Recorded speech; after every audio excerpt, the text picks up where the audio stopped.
on my website, I used to say the intersection of music and sound.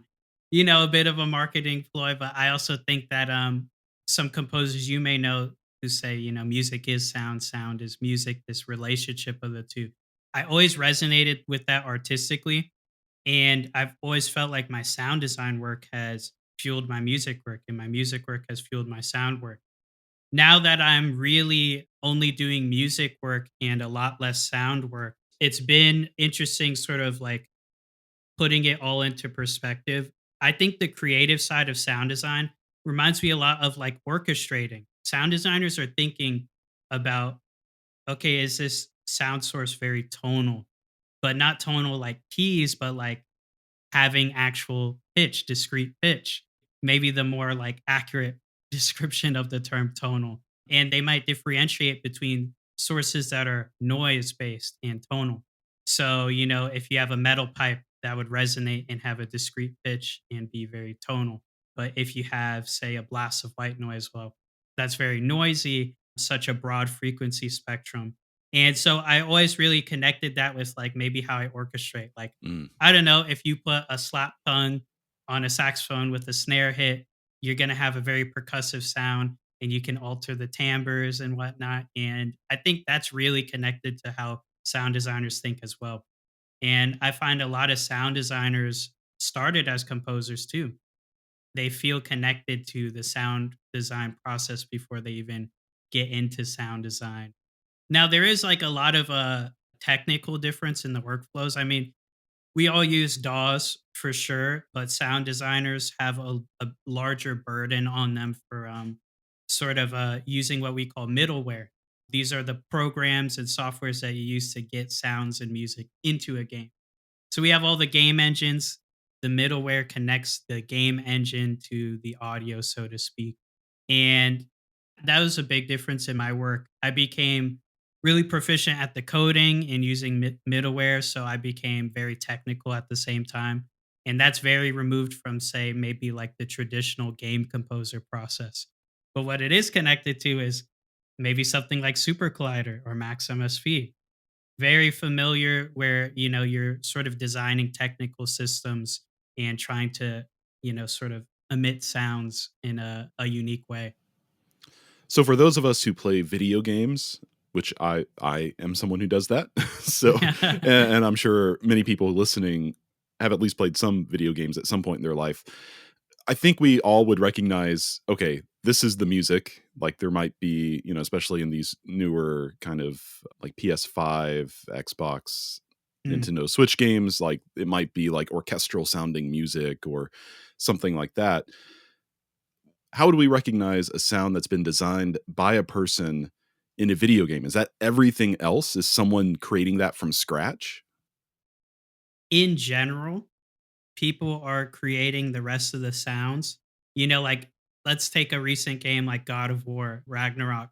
Kratos, this fictional Greek character, has these godly powers and he can like swing his axe and stuff. Now you'll hear all this music going on in game, but the team had to do a ton of work to design, okay, what does his axe sound like? What does it sound like when it hits something? How does he sound when he's tired? What does it sound like when you're in a forest and in the snow? These are people getting really deep into the details and creating content around that. Now, when we work with instruments, you could say that's like almost like the sound libraries of Right. sound designers. There's teams out there who what they do is they record a lot of source material and they might put that for sale. And sound designers are using a ton of that, but of course, they're also recording a lot of the material themselves. So it's kind of like almost like making a video. You might have stock libraries you draw from, you might film content yourself, and all that makes it into the final product. But traditionally, the term soundtrack can include, the music, the voiceover, the sound effects. And I think splitting things up like that as a player makes a lot of sense, but comes together in a really unique way in a lot of these newer games. Yeah, it's all really fascinating to me, and I don't know, I've never really had to give it much thought until I've talked to you. So Well, that's also what we say in the industry, right? right. Sound design should be invisible. it should feel so immersive that you don't question it. But of course, there's so many, creative ways you can push the relationship of the player with the game, which we're seeing a lot of games do where I don't know, there's a game Lethal Company where you have voice chat with your friends, but I'm seeing a lot of these games that okay, well, if you step into a cavernous environment, your voice chat gets reverb applied to it. They're trying to put you into your character as much as possible and sort of like immerse you and then take you out of it and have all these sort of like playing with the player's emotions and expectations and stuff. And I think that's the new thing a lot of games are doing really well. Yeah, that's wild. And that's all just programmed into the code of the game. Yeah, it's a lot of coding. There's also these middleware softwares I mentioned. For example, Fmod Studio and Wise are the two popular ones.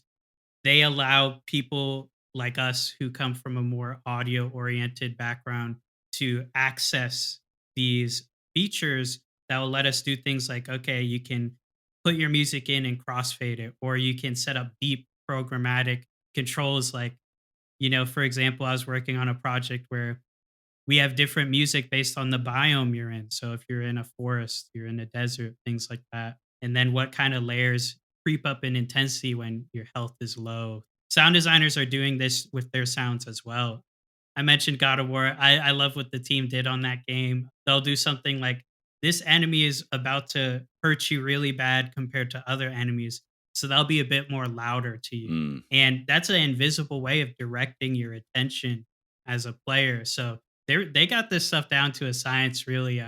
It's a real art, but it's also like so deep technically that it's amazing. But whenever I think, okay, Bethesda hasn't released Elder Scrolls 6 in about 12 years, maybe Yeah. I understand a bit of why.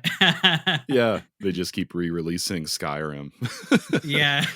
Which I love, but yeah, I guess we've come a long way since I started playing video games. I mean, I started with the Super Nintendo and even the NES, and Mm. obviously that's also its own complicated bag of worms, but the fact that we're talking about biomes now in music in video games, I mean, that's just like I said, that's just really fascinating to me, and I love it. I'm amazed at what those older games did because I mean, they're ahead of their time. Mario alone is still making some of the best audio I've ever heard. Things like, okay, when you go on a zip line, it's going to harmonize that sound with the music by passing MIDI information to the Right. zip line, and it's very musical and whatnot. And even back then, you pick up a coin, well, it has a major connotation to it, so it sounds positive and reinforces you to pick up coins. They did so much really great stuff even back then. With a lot more, well, wildly more limitations, I'll say. Yeah, I don't know how they did it.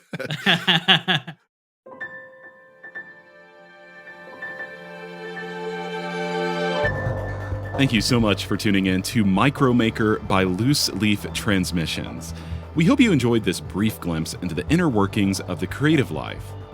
If this resonated with you, be sure to check out the full conversation on Music Maker with Tyler Kline, a podcast exploring craft and process, philosophy and inspiration, and the honest, often messy parts of being an artist, creative uncertainty, purpose and identity, and resilience. You can find Music Maker wherever you get your podcasts or by visiting musicmakerpodcast.com.